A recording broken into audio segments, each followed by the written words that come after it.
आप बैठे हैं, उस तरफ बड़ा क्रिकेट का मैच चल रहा है।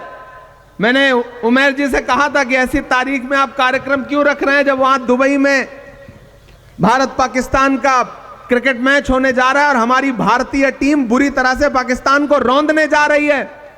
ऐसे दिन आप कोई राजनीतिक कार्यक्रम मत रखिए। लेकिन उनका मन था कि नहीं, 23 तारीख के बाद फिर और व्यस्तताएं हैं।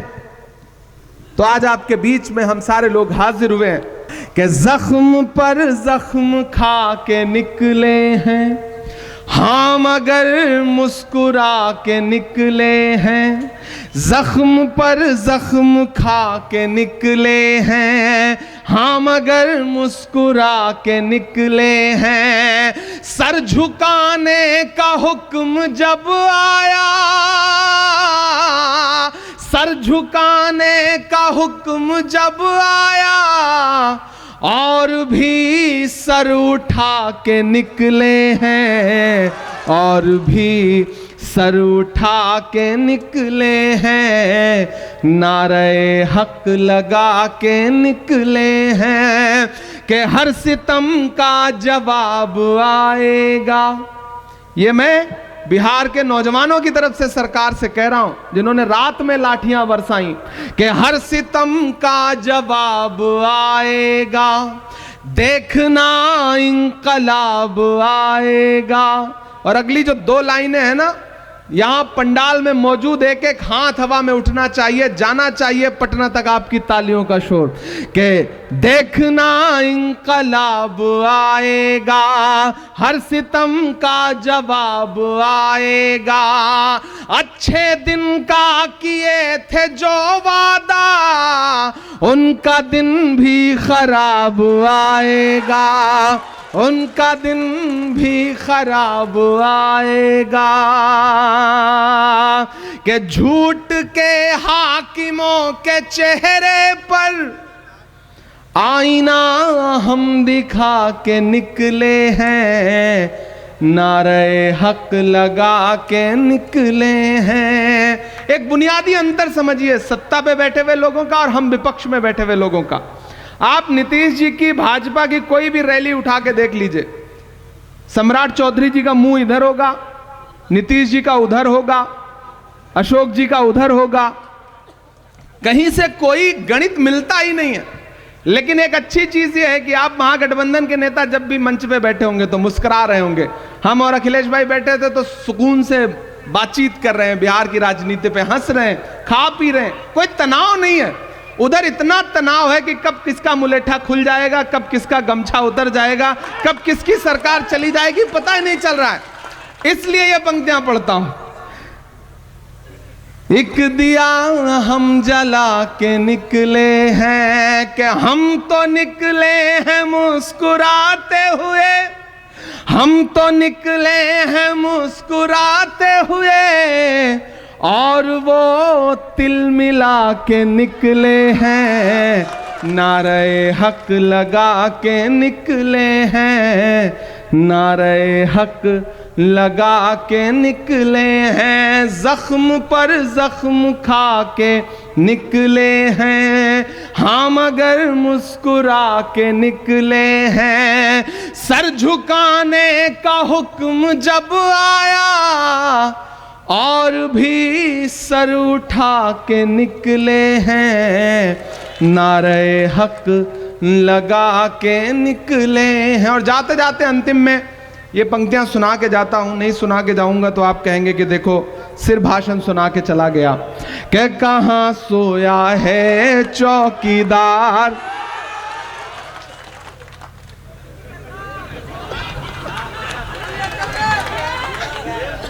कहां सोया है चौकीदार, कहां सोया है चौकीदार। गैस सिलेंडर की कीमत भी 1000 के पार, कहां सोया है चौकीदार, कहां सोया है चौकीदार। पेट्रोल और डीजल की कीमत रही सैकड़ा मार, कहां सोया है चौकीदार, कहां सोया है चौकीदार। कि चाय बेचने वाला पूरा भारत बेच रहा है। बेच रहा है कि नहीं बेच रहा है? देखिए, हम कवियों शायरों को थोड़ी सी लिबर्टी होती है, हम सलीके से अपनी बात कह लेते हैं। आजकल उससे भी खतरा है। पोएट्री, आर्ट, लिटरेचर, कैसे सारी आवाजों को दबाया जा सकता है। हम करें बात दलीलों से तो रद्द होती है, उनके होठों की खामोशी भी सनद होती है। कुछ ना कहने से भी छिन जाता है एजाज़े सुखन, जुल्म सहने से भी जालिम की मदद होती है। इसलिए बोलना जरूरी है कि चाय बेचने वाला पूरा भारत बेच रहा है, इसी काम में हासिल उसे महारत बेच रहा है। कि रेल बिक गई, तेल बिक गया, बिका हवाई अड्डा। अब तैयार रहना नरकटियागंज वालों, कि रेल बिक गई, तेल बिक गया, बिका हवाई अड्डा। सब कुछ बिकता देख के खुश हैं अपने जेपी नड्डा। कि जनता महंगाई की मारी करती हाहाकार, कहां सोया है चौकीदार, कहां सोया है चौकीदार। अंत में बस आपसे इतना कहता हूं, घर सजाने का तसव्वुर तो बहुत बात का है, घर सजाने का तसव्वुर तो बहुत बात का है। पहले यह तय हो कि इस घर को बचाएं कैसे। दिल्ली से अगर 1000 किलोमीटर दूर चल करके आपके बीच में लंबा सा सफर तय करके अगर हम लोग यहां आज बैठे हैं, अगर प्रदेश अध्यक्ष आपके अखिलेश जी अपने तमाम कार्यक्रम छोड़ करके इस कार्यक्रम में बैठे हैं और आपको जागरूक करने के लिए संविधान जिंदाबाद का नारा लगा रहे हैं, तो इसका मकसद और इसका मतलब आपको समझना पड़ेगा। मैं चंपारण की धरती पर खड़ा हूं। पूरी दुनिया में जब भी चंपारण का नाम आता है तो पूरी दुनिया बड़े अदब से इस इलाके को सर झुका के ये कहती है कि ये वो सरजमीन है जहां कभी महात्मा गांधी जी ने इसे अपनी कर्मभूमि बनाया और यहां से एक बड़े आंदोलन की शुरुआत की। मैं उस धरती पर खड़ा हूं। आपसे अगले 2, 3, 4, 5 मिनट जरूरी गुफ्तगू करना चाहता हूं। सबसे पहले तो मैं भाई अखिलेश जी को बधाई दूंगा। परिवार के मुखिया का जैसा भाषण होना चाहिए, परिवार के बड़े व्यक्ति का जैसा दिशा निर्देशन होना चाहिए, वो आज आपके भाषण में मुझे दिखाई पड़ा। और मैं चाहता हूं एक बार जोरदार ताली बजाएं आज के उनके इस संबोधन के लिए।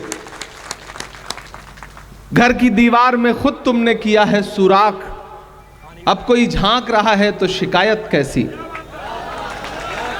जिस धरती को कभी महात्मा गांधी ने चुना अपनी कर्मभूमि बनाने के लिए, अगर आज वहां पर नफरत वाली ताकतें मजबूत होकर के बैठी हैं, तो हमें अपने गिरेबान में झांकना तो पड़ेगा।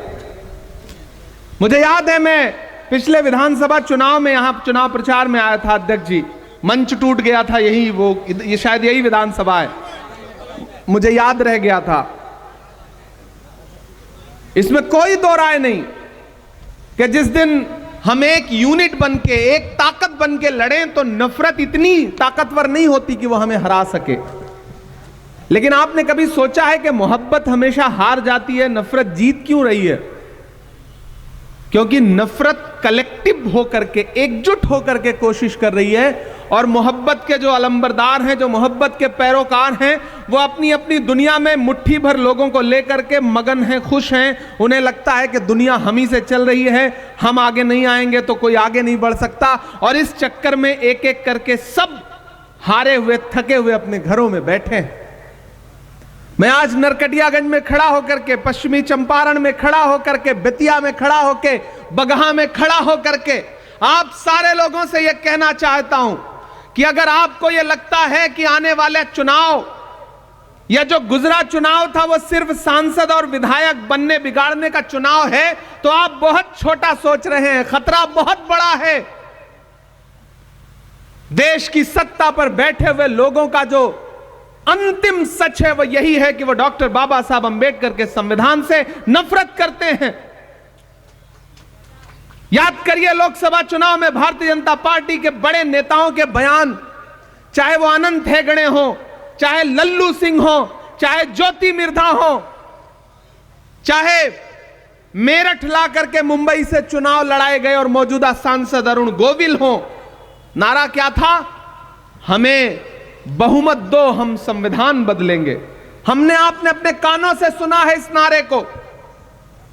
वो तो भला हो भारत की जनता का कि उसने 400 पार का नारा लगाने वालों को 240 पे ला करके ऐसा पटका कि न ये नारा भूले बल्कि संविधान को सरमाथे लगाते हुए संविधान जिंदाबाद और संविधान को लेकर के पूरे देश में बातें करना उन्होंने शुरू कर दिया। ये आपकी और पूरे देश की संविधान के प्रति जो मोहब्बत है उसका परिणाम था। मैं आपसे कहना चाहता हूं साथियों कि पिछले दिनों अखिलेश भाई और हम दोनों लोग राज्यसभा में बैठे थे।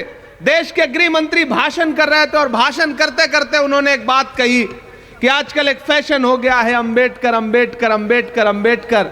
अगर इतनी बार विपक्ष वाले भगवान का नाम लेते तो 7 जन्मों के लिए स्वर्ग मिल जाता। यह एक अहंकार की भाषा थी जिसका पूरी कांग्रेस पार्टी ने मजबूती के साथ वहां विरोध किया और विरोध करने के बाद संसद के बाहर संसद परिसर में भी विरोध किया और उसका परिणाम यह रहा कि देश के गृह मंत्री को माफी मांगनी पड़ी, देश के प्रधानमंत्री को एक दिन में 5-6 ट्वीट करने पड़े। यह रहा कांग्रेस पार्टी और विपक्ष की ताकत का असर।